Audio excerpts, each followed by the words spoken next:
আল্লাহ নবী বলেন, আলা উনাব্বিউকুম বিখাইরি আমালিকুম ওয়া আযকাহা ইনদা মালিকিকুম ওয়া আরফাইহা ফি দারাজাতিকুম।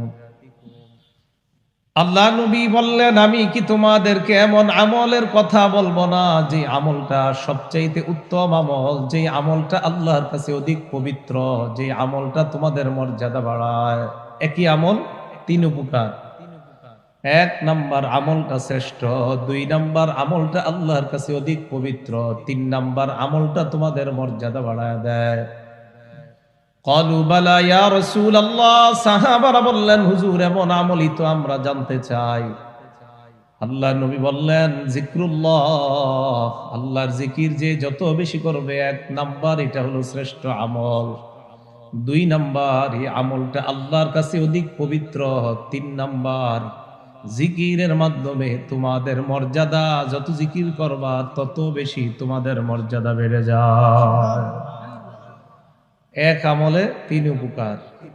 এই হাদিসের শেষে মুআয ইবনে জাবাল রাদিয়াল্লাহু তাআলা আন, নবীর এক সাহাবা, ওনার একটা বক্তব্য এই হাদিসের শেষে, ওয়া ক্বালা মুআয ইবনে জাবাল রাদিয়াল্লাহু তাআলা আনহু ক্বাল মা শাইউন আনজা মিন আযাবিল্লাহি মিন যিকরিল্লাহ, আল্লাহর আযাব থেকে আল্লাহর জিকিরের মতো রক্ষাকারী এমন কোন জিনিস আমার জানা মতে নাই। তিনি বুঝাইতে চায়, আল্লাহর আযাব থেকে সবচাইতে বেশি রক্ষা করে যে ইবাদত, সেটা হলো আল্লাহর জিকির। যে যত বেশি করবে, ওই বান্দাকে তত বেশি জিকির আল্লাহর আযাব থেকে দূরে সরায়া দেয়।